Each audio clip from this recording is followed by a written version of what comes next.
Guys, Will here with W.T.F car reviews, and today we're reviewing the all-new facelifted 2025 Honda Odyssey Touring. And a big thanks to Alex and the rest of the management and staff here at Ocean Honda in Port Richey, Florida for helping make this review possible. I'll leave a link to your inventory below, and if you're looking for a new car, SUV, or truck in the Port Richey, Tampa, Clearwater area, I would definitely recommend checking these guys out. And as for Alex. And for those of you guys who don't know, the Odyssey has been Honda's minivan since 1995. The 5th generation Odyssey that you see here was released in 2018, facelifted back in 2021, and again this year for 2025. Featuring updated front and rear styling with interior changes as well. Outside the 2025 Odyssey gets a new grille and fog light surrounds, a new rear bumper with NSX style reflectors, new wheels, and 2 new paint colors. Inside, the Odyssey adds a standard 7-inch digital gauge display, a 9-inch touchscreen, and a larger 12.8-inch rear passenger entertainment system. Dropping the previous EX trim level, which is the base for the pre-facelifted Odyssey, the 2025 Odyssey is available in 4 trims, ranging from the $42,000 base up to the $51,000 Elite. Here we have the Touring with a $46,000 base price. What else do we get for the money? Let's jump right in. So, not the base, I said base, but the base level for 2025 is the EXL trim level. But we get full LED headlamps for the high and low beam, LED daytime running light, LED fog light down below with a halogen turn signal on both sides. The Honda badge houses our advanced safety features. We get a brand new sportier front grille, black styling for the Touring, black trim up top, and a really nice like smoked gray bluish paint color. I'll leave a link right here to show you the exact name of it. But I like the front styling, very sharp, but still keeping that standard Odyssey look. The wheels are also different for 2025. These are pretty funky looking. Not sure what I would call them, T-spoke, Y-spoke, whatever. Let me know in the comment section what you would call them. But they look sick. Gunmetal gray wrapped in Bridgestone Torenza all-season tires. The dimensions are 235/55 R19. They're 19-inch rims. We'll see how the 235 puts the power down with this pretty powerful 3.5-liter V6, but the 55 series sidewall should keep the ride quality nice and plush. We get all body color trim for the wheel well area, body color rocket panel side skirt, and a pretty low design, making it very easy getting in and out. Definitely affecting the off-road capability. You're not buying this for the off-road capability. If you need to sit 7-8 passengers and have an off-road capable vehicle, definitely look into the full-size SUV segment. This is for people that need full-size SUV space, but wanted to drive similar to like a mid-size 3-row SUV while really maximizing that interior. We have body color mirrors. Hopefully you guys just picked up the side profile. Smart access for the driver and the front passenger. We do get blind spot monitoring. It's on the inside part of the mirror. It's a large piece of glass, LED turn signal on it. All black trim for the top part of the window trim and the pillars, but we get some shiny chrome down below. Sunroof, shark fin style antenna. Hopefully you guys can pick up the window sticker here for the 2025 Odyssey Touring. It's gonna be really, really tough for you guys to see with the glare from the sun, but hopefully you can pick up the $46,610 base price. Standard features, I'll try to position the camera that you can pick them up, but you may have to go online to really see all of those standard features. But anyway, $13.95 for the destination. The Sonic Gray Pearl Metallic paint color is a $455 upcharge, totaling us out at $48,460. So after all of that, we're still looking at not out the door, but after destination price, about $4,000 below an Elite. But you still get 22 combined MPGs, definitely not something you're getting in the full-size SUV segment. 19 in the city, 28 on the highway. The gas cap is push to open with easy fill. You can throw 87 octane fuel here for this naturally aspirated 3.5. The taillights, the turn signals are halogen, but the brake light and reverse light appears to be LED. Black strip connecting the taillights together, Honda badge in the center, Touring on the right side, Odyssey on the left, and as you guys see, the NSX style reflectors, full rear parking sensing. The wiper is not housed with the spoiler. I kind of wish it was from a styling perspective, but anyway, from a styling perspective, this rear end looks a lot cleaner for this post facelift. The exhaust tip in the lower right corner, and speaking of the exhaust tip, let's fire up this 3.5-liter V6 and hear how she sounds.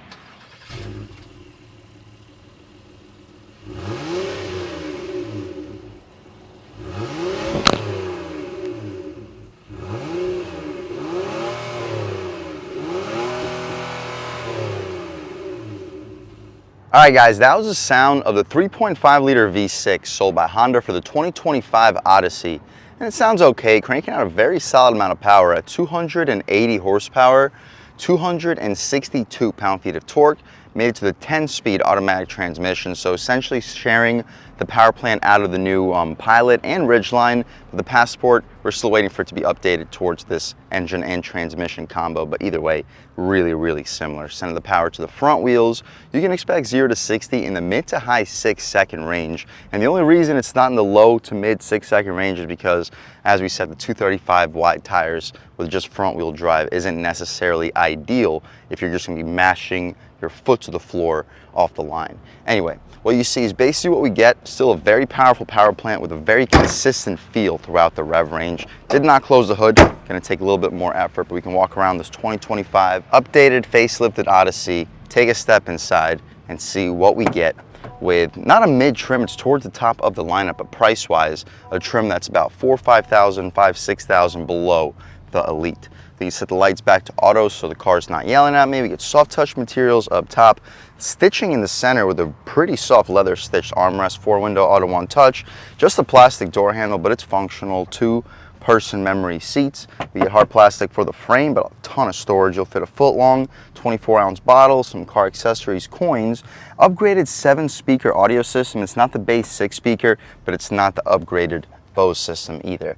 You'll fit another foot long and an additional 24-ounce water bottle, plastic step-in plate. We get the nice leather seats here with the white contrast. Pretty solid bolstering for a minivan. 4-way lumbar control. You can recline, drop, lift, and slide the seats electrically. And taking a step inside, we can really check it out. So foot on the brake, engine start, stop, and everything fires right to life. But first thing we notice, the steering wheel is solidly thick, but we don't get 10 and 2 bolstering notches, just like in the pre-facelift. Reminds me of a steering wheel that you would get from a pickup truck. Very nice 9 and 3 positioning though. We get 3 spokes down below, so no matter where your arm is rested, you'll have a comfortable position on the steering wheel. Nice texture for the horn itself. Really loud and aggressive. We'll do a window check, see if we get dual panes. No dual panes, but it's a thick single pane of glass. If we get the chance to review an Elite, we'll see if the Elite gets dual panes. That's where your blind spot monitoring icon is. The controls, we get the volume and skip on the left side, home, voice commands, and the adjustments for the infotainment. We get the digital gauge display. It's just about the exact same as all the other Honda systems nowadays. We're not going to go into too much detail, but we get range and fuel, speed and time, audio, phone, nav, seatbelts, maintenance, tire pressure, safety support, and a blank screen. My personal favorite would be the range and fuel, so we'll just leave it there. The tach goes to almost 7,000 RPM, speedometer goes to 140, digital speedo in the center, traffic sign recognition, odometer, and the fuel level down below. On the right side of the steering wheel, we get our radar cruise control settings with lane keep assist, paddle shifters controlling the 10-speed auto transmission. Satisfying click for the stocks, auto headlamps, fog lights, no auto rain sensing wipers. I'm not sure if the Elite gets it either, but we do not get it here on the Touring. Tilt and telescoping steering column. You can turn off the parking sensors, turn off the traction control, open up the trunk. You can open and close the doors electrically. I did not see this before. We mentioned before that the Elite gets the electrically opening rear doors, but the Touring does not.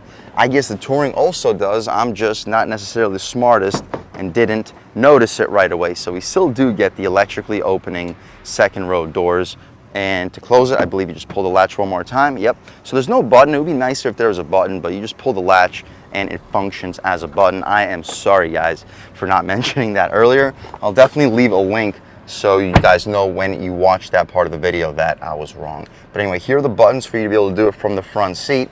You get the L-Tron parking brake with brake hold stitching above it. Hopefully you guys can get a good look at the pedals, and you get your hood latch release right down below. Stitching for the dashboard too. The frame of the dashboard is just hard plastic, but we get stitching for all the areas that you would potentially touch. Some aluminum for the front part of this dashboard. The new 9-inch touchscreen with built-in navigation for the Touring trim. It's just a little bit more dated system from Honda's lineup. There is a plastic screen on it that I'm not going to be removing for the potential owner of this vehicle, but the overall response, it's okay. The resolution, it's okay. It will be updated in the next couple years and it'll be a huge improvement, but in the meantime, what you see is what you get.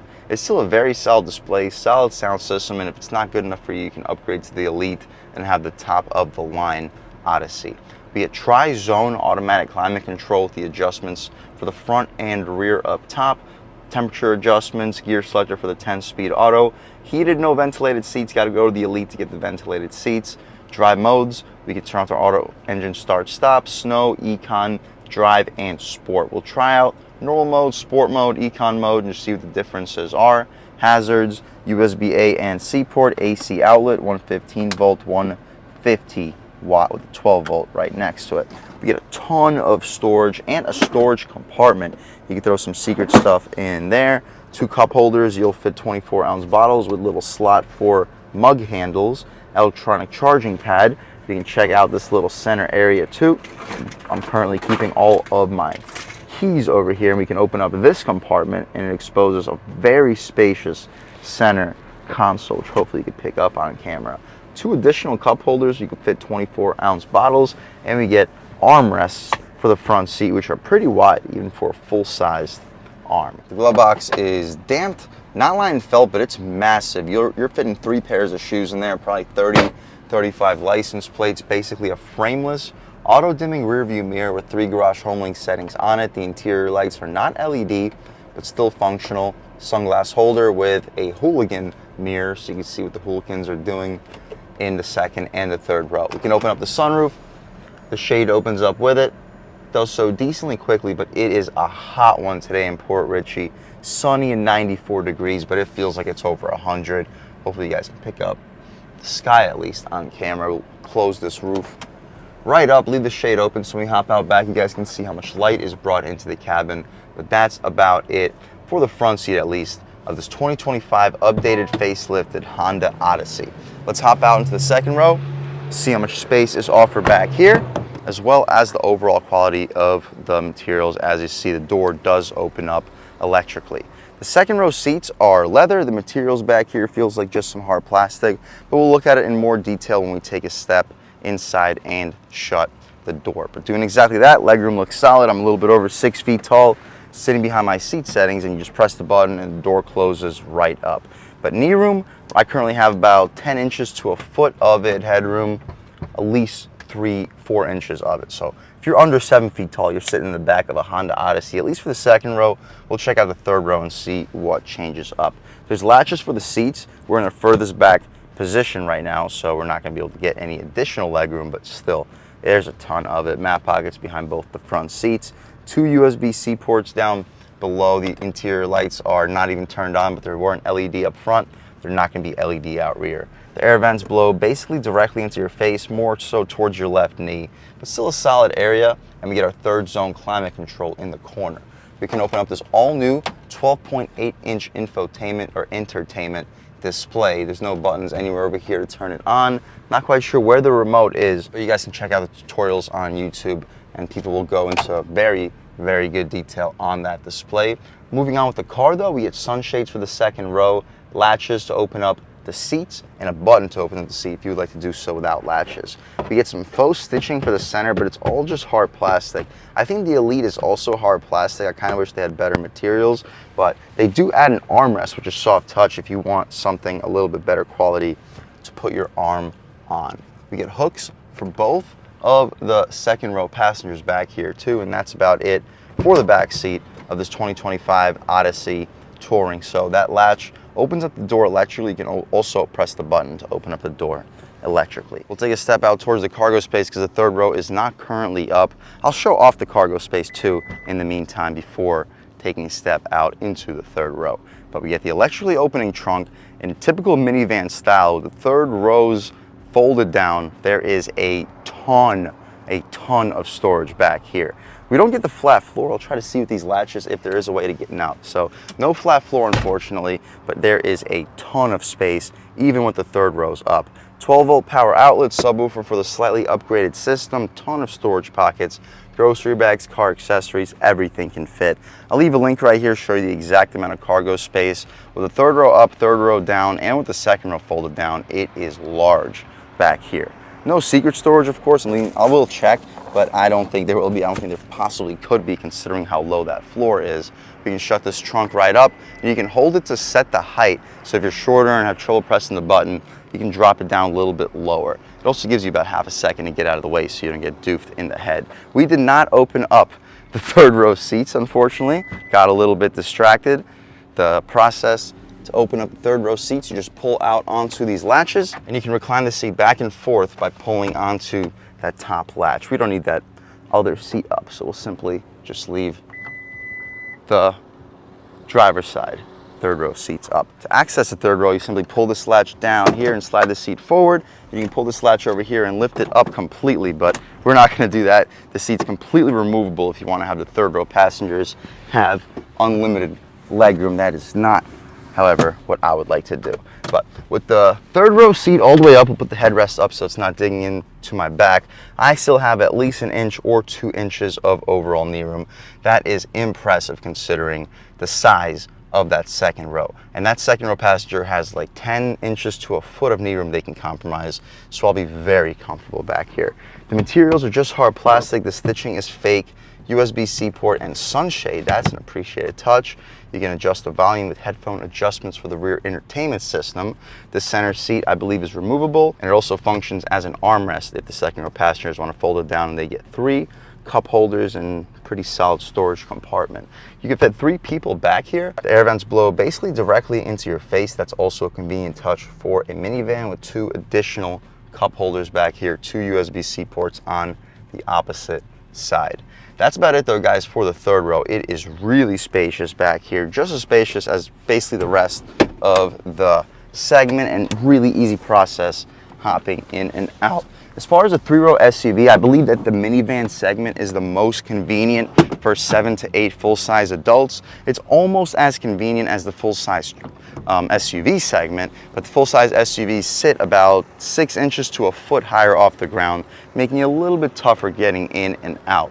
That's about it though, guys, for the inside and outside of this all-new facelifted 2025 Honda Odyssey Touring. It is a really nice vehicle inside and out, and with Honda's bulletproof 3.5-liter V6, it should be one of the more reliable vehicles out on the road today. There will be a hybrid powertrain available in the next couple of years, but in the meantime, it's still a pretty solidly efficient vehicle considering what it is, and performance-wise, surprisingly quick. Speaking of performance though, let's take this 2025 Odyssey Touring out for a drive and see what it's got. All right, guys, now we're just about seen everything we need to see with the inside and outside of the all-new facelifted 2025 Honda Odyssey Touring.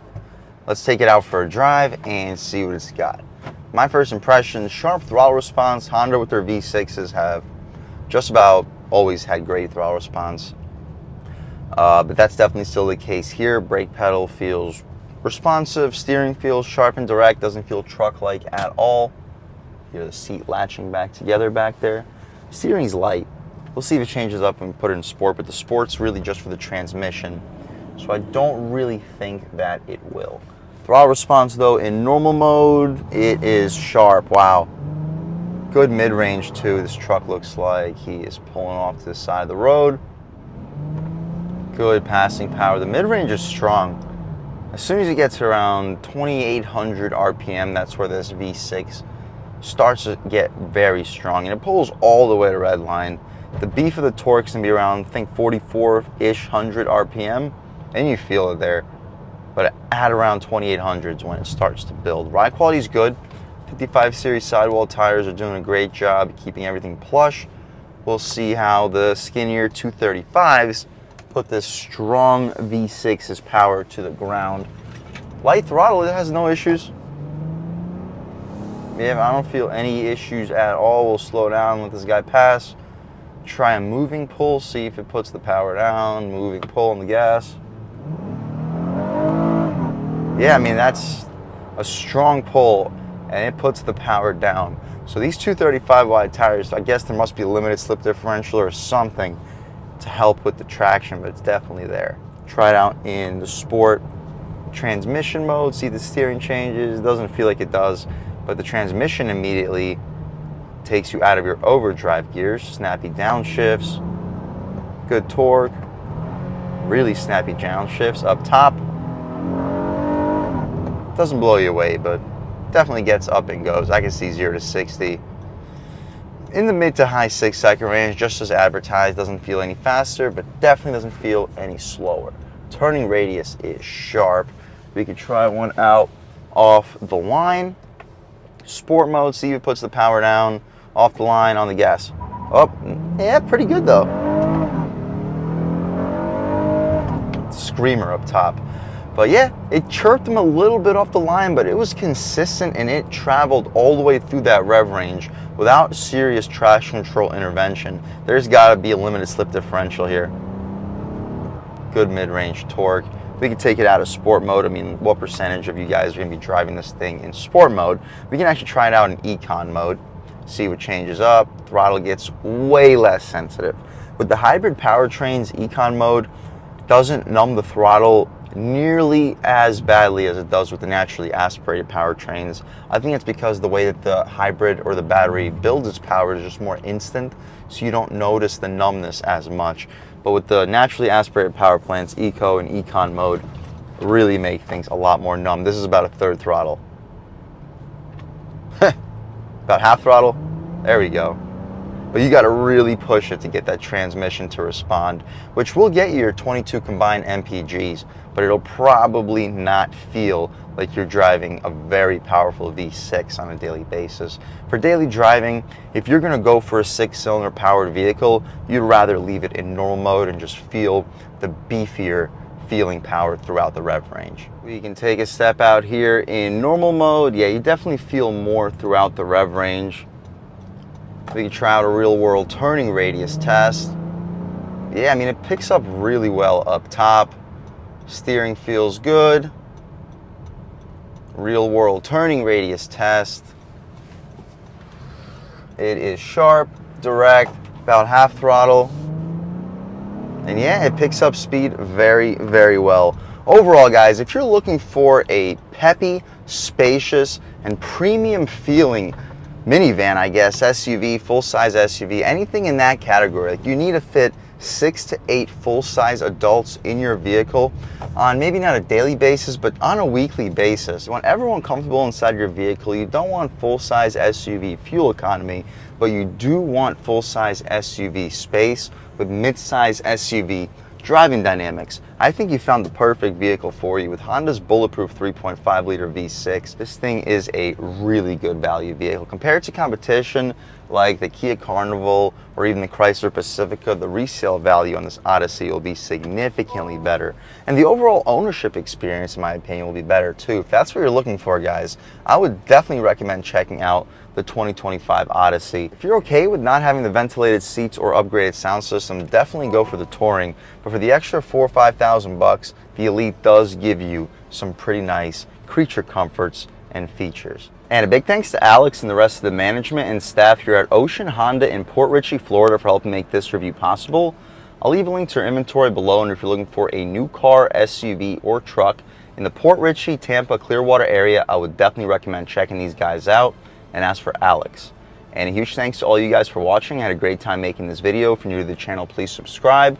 If you've already subscribed, thank you so much. You guys know the channel is just not possible without you, and I really appreciate the constant support. But again, if you haven't subscribed yet, please subscribe. Leave a like too. It really helps me out, the YouTube algorithm. That's how these videos get promoted to new people. Leave a comment, let me know what you like, let me know what you don't like. Leave a comment, let me know if there's any specific cars, SUVs, or trucks you want to see reviewed on this channel, and I'll definitely try getting those videos for you ASAP. But other than that, again, thank you guys so much for watching, and I hope all of you have a great day.